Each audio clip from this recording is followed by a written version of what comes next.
വിഴിഞ്ഞം തുറമുഖത്തെത്തിയ ആദ്യ mothership San ഫെർണാണ്ടോയുടെ മടക്കയാത്ര വൈകുന്നു. കപ്പലിൽ നിന്ന് കണ്ടെയ്നറുകൾ ഇറക്കുന്നത് പൂർത്തിയായിട്ടില്ല. നാളെയോ മറ്റന്നാളോ കപ്പൽ മടങ്ങിയേക്കും. ഡാൻ ഗുരുനുണ്ട്. ഡാൻ, ഇന്നലെ 30 മണിക്കൂറാണ് സമയമെന്നാണ് മനസ്സിലാകുന്നത് ഒരു തീരത്ത് ഒരു പോർട്ടിൽ കപ്പലിന് ചിലവഴിക്കാനുള്ളത്. പക്ഷേ 2000-ഓളം കണ്ടെയ്നറുകളുണ്ട്. ഇനിയും വൈകും മടക്കം കൊളംബോയിലേക്ക് എന്നാണോ മനസ്സിലാക്കേണ്ടത്?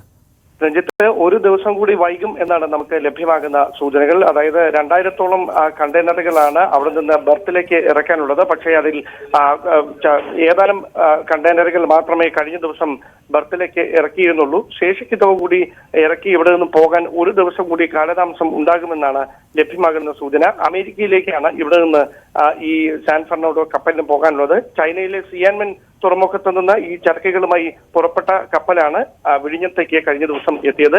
ഇന്നലെ ഔദ്യോഗികമായ വരവേൽപ്പ് നൽകിയതിനു ശേഷവും കണ്ടെയ്നറുകൾ ഇറക്കി വെക്കുന്നുണ്ടായിരുന്നു. പക്ഷെ അതിന്റെ ചരക്ക് നീക്കം മറ്റ് ജലമാർഗം തന്നെ മറ്റിടങ്ങളിലേക്ക് കൊണ്ടുപോകുന്ന ഒരു പദ്ധതിയാണ് ആവിഷ്കരിച്ചിരിക്കുന്നത്. അതുകൊണ്ട് തന്നെ ആ ഫീഡിംഗ് കപ്പലുകൾക്ക് കൂടി ഇവിടേക്ക് എത്തേണ്ടതുണ്ട്. ആ ഒരു പശ്ചാത്തലത്തിലാണ് ഈ കാലതാമസം ഉണ്ടാകുന്നതെന്നാണ് ലഭ്യമാകുന്ന സൂചന. അങ്ങനെയാണെങ്കിൽ നാളെ വൈകുന്നേരത്തോടെ മുഴുവൻ ചരക്ക് കണ്ടെയ്നറുകളും ഇറക്കി വെച്ചതിന് ശേഷം കപ്പൽ നമ്മുടെ വിഴിഞ്ഞം തീരം വിടും എന്ന സൂചനകളാണ് ഇപ്പോൾ അദാനി പോർട്ടിൽ നിന്ന് ലഭ്യമാകുന്നത്. ഇനിയുള്ള നടപടികൾ ഈ ഫീഡർ കപ്പലുകൾ എത്തുക, ഈ കണ്ടെയ്നറുകൾ പല സ്ഥലങ്ങളിലേക്ക് എത്തിക്കുക, അത്തരം നടപടികളും പ്രധാനപ്പെട്ടതാണല്ലോ. ഒപ്പം മറ്റ് അനുബന്ധ ഇതുമായി ചേർന്ന് വെക്കാവുന്ന മറ്റ് കപ്പലുകൾ ഇങ്ങോട്ടേക്ക് എത്തിച്ചേരുക, അങ്ങനെ ഒരുപാട് കാര്യങ്ങൾ വിഴിഞ്ഞം പ്രതീക്ഷിക്കുന്നുണ്ടല്ലോ. 4 കപ്പലുകളായിരിക്കും ഇപ്പോൾ ഇറക്കുന്ന ഈ കണ്ടെയ്നറുകൾ ഇവിടെ നിന്ന് മഹാരാഷ്ട്ര, മുംബൈ ഉൾപ്പെടെയുള്ള പോർട്ടുകളിലേക്ക് കൊണ്ടുപോകുന്നതിന് വേണ്ടി ഇവിടേക്ക് എത്തുക എന്ന വിവരമാണ് കഴിഞ്ഞ ദിവസം നമുക്ക് ലഭിച്ചിരിക്കുന്നത്. സ്വാഭാവികമായി വൈകാതെ തന്നെ ആ 4 ഫീഡിംഗ് കപ്പലുകളും ഇവിടേക്ക് എത്തും. അതായത് സാൻ ഫെർണാണ്ടോ ഇവിടെ നിന്ന് മടങ്ങുന്നതിന് പിന്നാലെ ആയിരിക്കാം ആ 4 കപ്പലുകൾ ഇന്ത്യയിലെ മറ്റ് തുറമുഖങ്ങളിലേക്ക് ഈ കണ്ടെയ്നറുകളുമായി പോകുന്നതിന്റെ ഭാഗമായി വിഴിഞ്ഞം തുറമുഖത്തേക്ക് അടുക്കുക.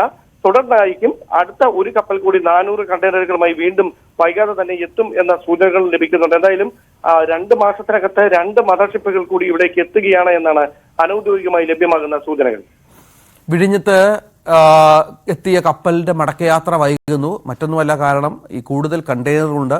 2000-ഓളം കണ്ടെയ്നറുകൾ ഇറക്കാനുള്ള കാലതാമസം കപ്പലിന്റെ മടക്കയാത്ര വൈകിക്കുന്നു എന്നാണ് മനസ്സിലാക്കേണ്ടത്. തുടർന്ന് നേരത്തെ ഡാൻ പറഞ്ഞതുപോലെ ഫീഡർ കപ്പലുകളെത്തി ഇതുമായി ബന്ധപ്പെട്ട ചരക്കുകൾ വിവിധ സംസ്ഥാനങ്ങളിലേക്ക് ഒക്കെ കൊണ്ടുപോകുമെന്നാണ്. അതിനുള്ള നടപടിക്രമങ്ങൾ വിഴിഞ്ഞത്ത് പൂർത്തിയായി വരികയാണ്.